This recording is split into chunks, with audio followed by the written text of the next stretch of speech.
Hey guys, Sean here. So this is my third and final video in my Extra series in which I recounted the days that I was doing extra work in TV and movies. If you want to see the previous two videos, well, right here, you can click right on this card here and that will take you to see number 1 and then hold for it to disappear.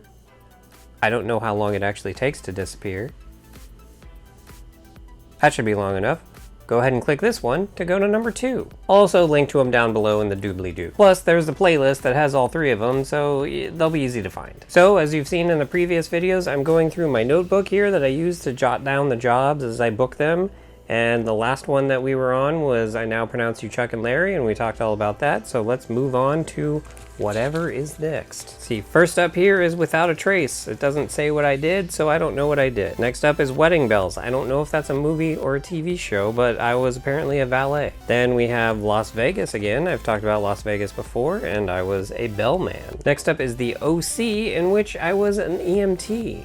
I don't remember that at all. Next is Walk Hard, and it says parent. Okay, so here's the deal with Walk Hard. Walk Hard is a parody movie that stars John C. Reilly that was basically a parody of Walk the Line, which was the Johnny Cash biopic that starred Joaquin Phoenix. It follows the life of singer-songwriter Dewey Cox, and from his early days as a child all the way through middle school, high school, all the way up until he's like 80 years old and receiving a Lifetime Achievement Award. So for his early years, they had children play Dewey Cox, but then like once he got to like 12 or 13, they then had John C. Reilly play him, and then the rest of the kids in his band were played by kids. So, but he was still playing the kid version of Dewey Cox. And so in the scene where I was a parent, it was the first time that he ever performed in front of a live audience, and when he started performing, all the kids got up and started dancing like inappropriately, and then the parents were like, no, this is bad, you shouldn't. And I was one of the parents,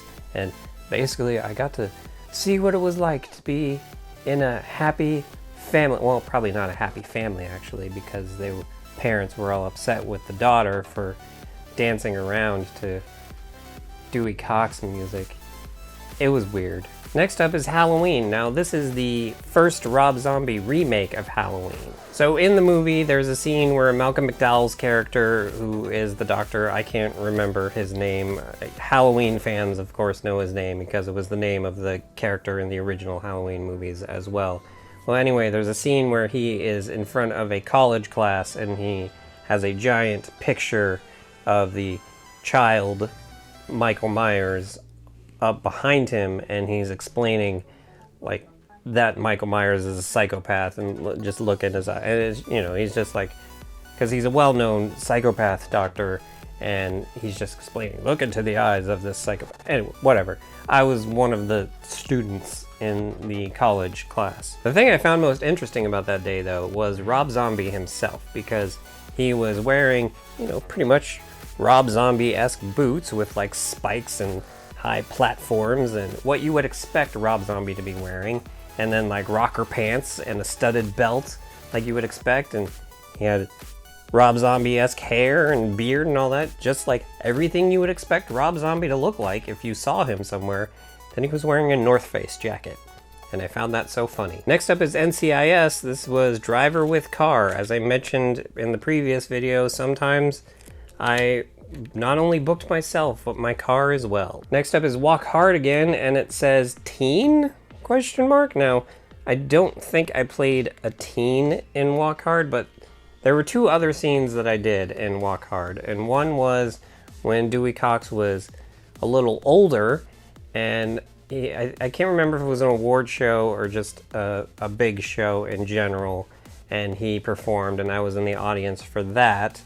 And then there was another award show when he was much older and getting his Lifetime Achievement Award, and I was in the audience for that. Of course, I don't think at any point that the camera ever faced towards the audience, so it was basically just being a seat filler. Alright, so we got Big Love again, and then The Cure, which I have no idea what that is. Next up is Chuck, and it's clubwear, which means it was in the club, and I'm pretty sure that's the only scene that I ever shot for Chuck. Now, if you ever saw Chuck, it's basically it's the show that made Zachary Levi a star, and he's like a sleeper cells special agent, kinda. I never really watched the show, but I know that kind of what it was about.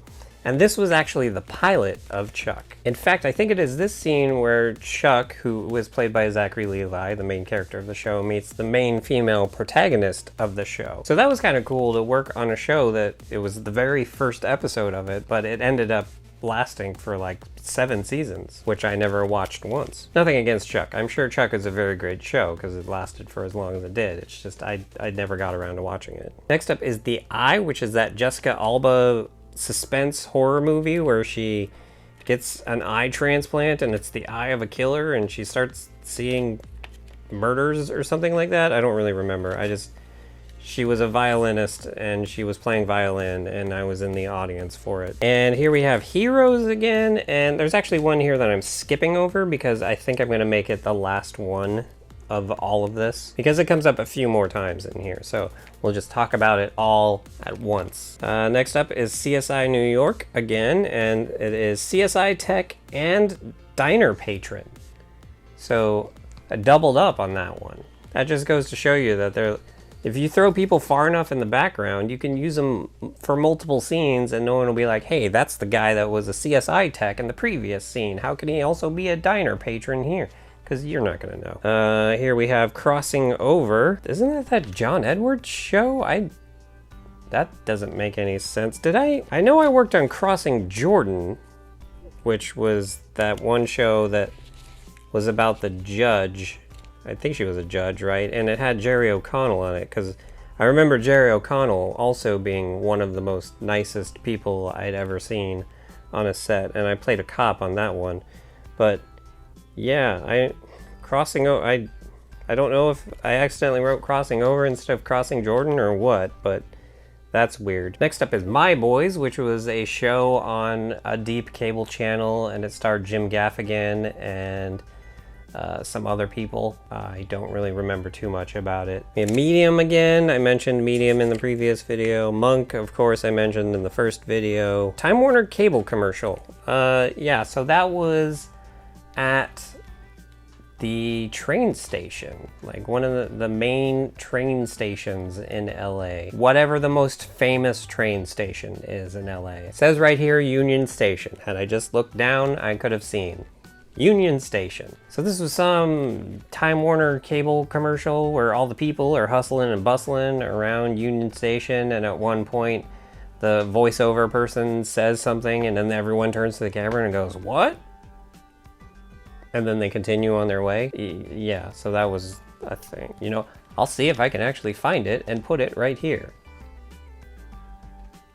If you're seeing this, I didn't find it. Next up is The Perfect Game. I was a championship spectator. I don't know what that is. I don't know if that's I'm guessing it's a movie, but I don't remember it at all. Then we have 2 more CSI New Yorks, and here we have Cloverfield. Now, Cloverfield was an interesting movie to work on. So Cloverfield is a found footage monster movie that was made by J.J. Abrams. However, it was very secretive. The funny thing about it was that a lot of the extras who had been working on it for a while, like if you asked them what it was, a lot of them said Star Trek, which is bizarre because J.J. Abrams did then end up making Star Trek many, many years later.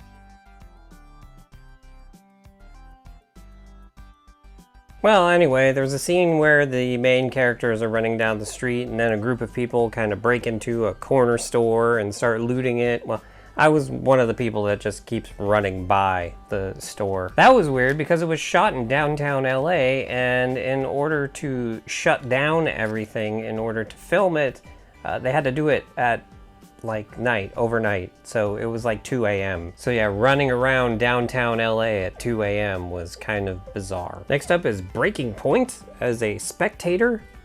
Don't know what that is. Then we have Heroes as a longshoreman. Now that's actually the one that I talked about before, where they ended up recasting the role with Kristen Bell, and then the shot that I shot ended up not actually making it into the show. We got another shark here.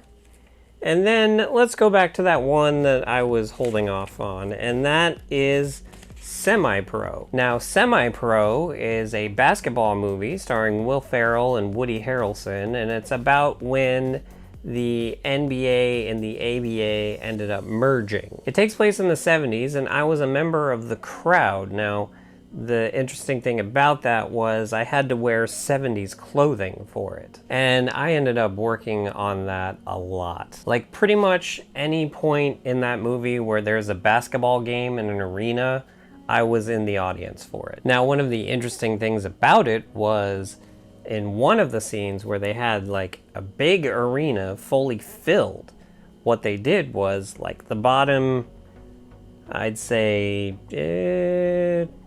20 rows were filled with paid extras who were dressed in 70s clothing, and then above that they filled it with beinamovie.com people, which are just people that sign up on beinamovie.com and then they just bring them in and they don't pay them anything. And that kind of sucked for them, especially considering every few seats they would have these dummies that are like inflatable dummies that are just a torso. So that's when you know that you're really not being seen at all. I think they do some sort of raffle for those people. It's like, oh, you could win a toaster, you know, something ridiculous like that, and be like, oh, hey, you know, people with nothing to do. Some could argue that I myself had nothing to do at that time, even though I was getting paid minimum wage. Next up, we have Tonight He Comes, and I was a bystander. Tonight He Comes was the working title of Hancock. Hancock, of course, being the Will Smith superhero movie that ended up not actually being a superhero movie once you actually saw it. Like, the first half of it was, that is exactly what I thought it was going to be. And then the second half of it was like, I have no idea where this movie has gone. But this was a scene where I think he was foiling a armored truck robbery or something like that. And then there was like a conversation between him and the captain of the police or whatever, and then he takes off flying, and then whatever happens after that, I don't really remember. And then the next thing in here is the name of the company that I currently work for and the address of the company that I currently work for, and Monday at 1:15. Which is probably when I had my interview. And that is the last thing in the book, because 10 years later, I'm still working there. So, my final thoughts on extra work. Did I enjoy doing it? Yes, very much so. It was probably one of my most favorite jobs that I've ever had.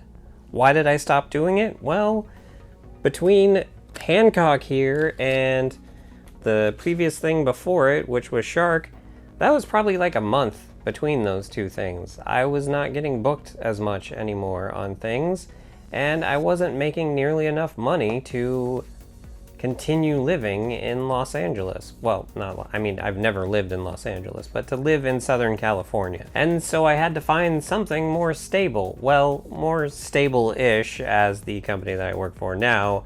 After the first 2 months of working there, I did get put on call for about 3 months. So, yeah. And over the course of the 10 years that I've worked there, I was probably on call a total of about 9 months. But yeah, to be completely honest, if I didn't need to worry about money, like if I won the lottery or something like that, I would absolutely go back to doing extra work. Because I got to go to places and pretend to be people that I'm not, with movie stars and TV stars. And sure, you're basically treated like a moving piece of scenery, but beats working for a living. Mainly because you're not working for a living, because you're barely working and you're not making a living. There's a really interesting documentary about background actors, as they're known, that I cannot think of the name of it right now. Let's see here. Yeah, it's called Strictly Background, and it was from 2007, which is about the time that I was doing this, so they were probably filming it around the same time that I was doing all this.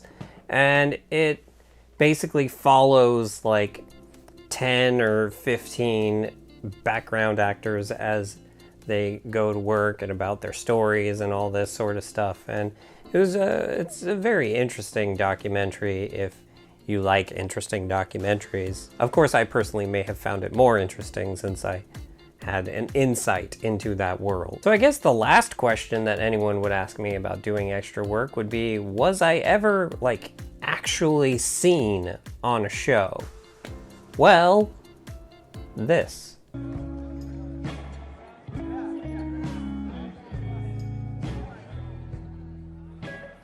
Guy down there wants to buy you your next drink. No, thanks.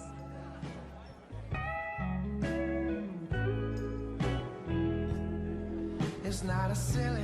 That was taken from CSI, the original CSI, the one that takes place in Las Vegas. We were at a club, John Mayer was performing, and at one point they were like, okay, you guys line up on the bar here, and everyone look down at the end and pretend like there's a hot girl that you're trying to get the attention of. So all the other guys, they were facing the bar and, you know, got their drinks, and they're just like occasionally looking over like, oh, hey, what's going on here? And I was like, you know what I'm gonna do? I'm gonna turn around, have my back to the bar, and lean back and just kind of check it out, see what's going on down there. And that was the last I thought of it. Then about 3 weeks later, this guy came up to me and he was like, hey, you were on CSI last night. And I'm like, what are you talking about? He's like, yeah, you were at a bar and you were checking out someone, and yeah, you were totally on CSI. And I'm like, okay. So since this was 2007, I had to figure out some way to find this episode of CSI so I could see it. And luckily, yeah, I'm pretty sure iTunes was around at that time. So I bought the episode on iTunes and I went to that part, and holy crap, that I was not expecting. So there you have it, my one big major thing in doing extra work for a year and a half, where I offered to buy Marg Helgenberger a drink and she turned it down. And that is going to end my extra series. Let me know in the comments down below if you liked these videos. Unfortunately, I don't really have a subject that I can do another series like this on, but maybe someday I will experience something new in life and I'll be able to do that. But of course, the easiest way of letting me know if you like these videos is to go ahead and hit the like button. And if you'd like to see more of the crazy crap that goes on around here, go ahead and hit the subscribe button. And if you'd like to help support the crazy crap that goes on around here, go ahead and hit up my Patreon. And with that, have a good however long it is until you watch my next video.